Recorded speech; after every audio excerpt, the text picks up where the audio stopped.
Kami mengkhawatirkan ini ada saksi yang dipaksa atau yang diintimidasi dengan campur tangan selalu jauh penyidik KPK. Makanya saya heran kenapa kok Rosa sampai mengawal si Saiful Bahri ini sampai ke depan muka persidangan, ruang sidang. Rosa ini melihat lebih banyak konflik interestnya, makin jelas lah bahwa ini adalah motif politik. Bismillah, assalamualaikum guys, berjumpa lagi di channel Jurnal Terupdate. Saiful Bahri akhirnya bersaksi terkait dakwaan suap yang sebenarnya sudah jelas dari keterangan saksi-saksi sebelumnya bahwa dakwaan tersebut telah patah dan tidak ada kaitannya dengan Sekjen PDIP Hasto Kristianto. Namun juru bicara PDI Guntur Romli mengaku geram dan mempertanyakan kenapa Saiful Bahri sampai dikawal oleh penyidik KPK Rosa. Jadi tak perlu berlama-lama, untuk lebih jelasnya langsung saja kita simak bersama-sama video ini guys. Bismillah. Kehadiran Rosa Gus kan di persidangan ini kan ranahnya JPU. Ya. Ini Rosa hadir secara langsung ke pengadilan untuk mengawal saksi. Apakah kehadiran Rosa ini akan dilaporkan ke Dewas, Gus? Makanya kami mengkhawatirkan ini ada saksi yang dipaksa atau yang diintimidasi dengan campur tangan selalu jauh penyidik KPK, Kasatgas Rosa. Karena benar bahwa yang menghadirkan saksi adalah ranahnya jaksa penuntut umum, bukan penyidik. Penyidik ketika dilimpahkan berkas itu P21 maka sudah selesai. Makanya saya heran kenapa kok Rosa sampai mengawal si Saiful Bahri ini sampai ke depan muka persidangan, ruang sidang. Nah, ini juga menjadi temuan bagi kami dan kami akan bicarakan ke penasihat hukum bagaimana tindakan untuk ke depan. Tapi yang jelas kami mengkhawatirkan adanya intervensi, adanya intimidasi terhadap saksi-saksi yang dihadirkan ke persidangan Mas Hasto Kristianto, gitu. Soal sidang hari ini, saksinya menurut dari kacamata Mas Guntur seperti apa? Kalau bagi saya ini saksi sudah selesai. Ini kan Saiful Bahri. Saiful Bahri itu sudah diputus vonis dengan pengadilan nomor 18 tahun 2020 bahwa dia termasuk perantara pemberi suap antara Wahyu Setiawan Agustianitio dengan Harun Masiku. Itu sudah ada dalam putusan nomor 18 tahun 2020 dan Saiful Bahri sudah menjalani hukumannya dan dia sudah bebas dan putusnya sudah ingkrah. Jadi sebenarnya tidak ada perdebatan lagi soal masalah itu, ya. Masalah suap itu adalah tanggung jawab pribadinya Harun Masiku, tidak ada keterlibatan Sekjen PD Perjuangan. Dan kami juga meminta, katanya KPK mengetahui lokasi Harun Masiku, silakan kejar, buru tangkap Harun Masiku. Jangan dilimpahkan kasus suapnya ini kepada Sekjen PD Perjuangan yang sudah menjadi korban dari kasus ini. Sekjen dan partai menjadi korban bulan-bulanan framing jahat terkait kasus Harun Masiku. Demikian. Saiful Bahri ini kan sudah dipanggil 3 kali. Kemudian baru yang ketiga ini hadir. Dan persidangan hari ini Saiful Bahri itu dikawal oleh saudara Rosa. Di mana Rosa ini adalah penyidik yang kami dalam persidangan beberapa kali kami menanyakan bahwa saudara Rosa ini kami melihat lebih banyak konflik of interestnya. Sehingga menjadi pertanyaan kami, kenapa sidang ketiga baru saudara Saiful Bahri hadir? Apakah mungkin karena melihat fakta-fakta persidangan saksi-saksi yang lain baru dimunculkan Saiful Bahri? Tapi teman-teman, bahwa keterangan Saiful Bahri kita fokus ya, Saiful Bahri ini terkait suap. Suap tersebut yang disampaikan 400 juta sudah sangat clear bahwa Saiful Bahri itu mengetahui dari Doni bahwa 400 juta itu dari Mas Hasto. Di dalam persidangan, Doni sudah sampaikan. Kenapa dia sampaikan 400 juta dari Mas Hasto? Agar Saiful Bahri itu cepat datang untuk mengambil uang tersebut.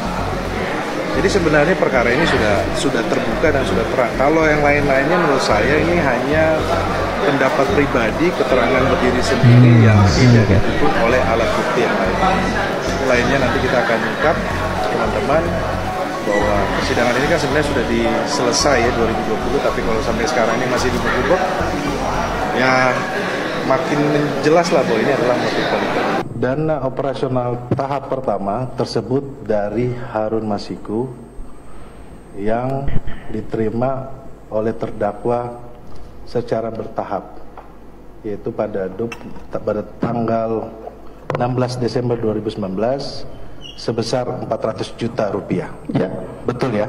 Betul. Artinya sumber dana 400 juta tersebut dari Harun Masiku. Ya. Betul ya. Terima kasih saudara saksi. terkait dengan keseluruhan sumber dana, saudara saksi sampaikan dari Harun Masiku. Oke. Saya kutip ya. Oke. Dapat saya jelaskan bahwa dana sebesar 1.250.000.000 seluruhnya berasal dari Harun Masiku. Oke. Dan akan digunakan untuk kebutuhan operasional dalam rangka mendukung saudara Harun Masiku untuk dilakukan pergantian antar waktu menggantikan saudari Rizky Aprilia di Dapil Sumsel 1. Oke. Betul ya? Oke, ini kita biar persesuaian. Ya. Ya, saudara saksi ingat. Ada tidak perintah dari saudara Hasto Kristianto kepada saudara saksi untuk melakukan lobby-lobby? Perintah secara langsung? Tidak ada. Tidak ada. Baik. Saya sudah jelaskan tadi. Oke, ini mempertegas saja saudara saksi. Ya. Sudah akrab dan bekerja sama dengan Harun Masiku. Baru dikenalkan saat itu. Dikenalkan? Ya. Yang mengenalkan siapa? Doni. Doni, oke. Ya. Jadi hubungan saudara saksi dengan Harun Masiku melalui Doni Tri Istiqomah. Gitu Betul, ya. ini mempertegas lagi. Pada pertemuan 17 Desember 2019, saudara bertemu dengan Wahyu Setiawan dan Agus Tio di Pejaten Village. Ya. Pertanyaannya, apakah saudara Hasto hadir pada pertemuan tersebut? Tidak hadir. Tidak ada, terima kasih. Itu kan ada waktu saya diajak Doni ke rumah aspirasi, yaitu ketemu Pak Hasto waktu itu. Apakah di dalam pertemuan tersebut ada membicarakan dana? Tidak. Tidak. Tidak. Terima kasih saudara saksi. Lobby-lobby KPU ini inisiatifnya dari saudara saksi? Tidak. Dari? Kita hasil kesepakatan berdua sama Doni. Dengan didukung Harun Masiku? Ya. Oke. Waktu berangkat ke Singapura, saudara saksi, saya ingin menanyakan, saudara saksi diberikan operasional dari Harun Masiku. Betul ya? Ya. Kemudian terkait dengan penawaran saudara saksi kepada saudari Rizky Ya. untuk menggantikan seperti jadi BUMN ya, Ya. komisaris atau apa, itu datangnya dari inisiatif saudara saksi. Ya. Betul ya? Ya. Tidak ada perintah dari sekjen. Tidak ada. Tidak ada perintah Ya. ya. Kemudian terkait dengan pemecatan, apakah ada perintah dari sekjen? Pemecatan siapa ya? Pemecatan Rizky Aprilia. Ada usulan enggak dari sekjen? Tidak ada. Tidak ada. Itu yang tidak kita ambil jalan itu. Oke. Terakhir saudara saksi dari Ya. saya, mengingat bagi peristiwa persidangan 2020, Ya. apakah saudara saksi mengingat bahwa Mas Hasto sempat marah karena saudara saksi lebih-lebih menggunakan uang? Ya, ada peristiwa itu. Ada peristiwa itu ya? Ya.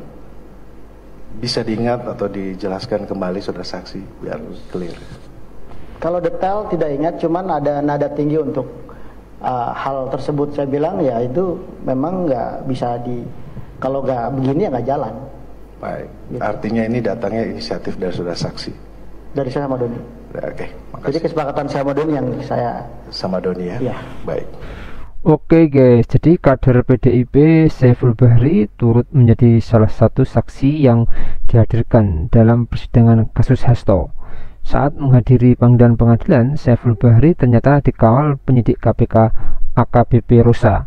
Dalam konstruksi perkara ini, Saiful bisa disebut sebagai saksi kunci karena dia yang menyebut Hasto turut menyumbang sebagian dana sejumlah 400 juta untuk menyuap mantan komisioner KPU RI Wahyu Setiawan. Juru bicara PDIP Guntur Romli buka suara atas adanya pengawalan dari Rosa untuk Saiful Bahri dalam persidangan Hasto. Pihaknya tegas dia khawatir ada dugaan intimidasi dan juga ada ancaman terhadap Saiful Bahri yang bakal bersaksi dalam persidangan lanjutan guys. Guntur justru mempertanyakan apa urgensinya penyidik untuk mengawal saksi yang dihadirkan oleh jaksa penuntut umum. Terlebih Rosa merupakan kepala satuan tugas atau Kasatgas penyidik dalam perkara Harun Masiku guys. Jadi menurut kalian gimana guys soal keterangan saksi dari Saiful Bahri ini guys? Tulis komentarnya di bawah ini ya guys. Saya isi pamit dulu. Wassalamualaikum warahmatullahi wabarakatuh.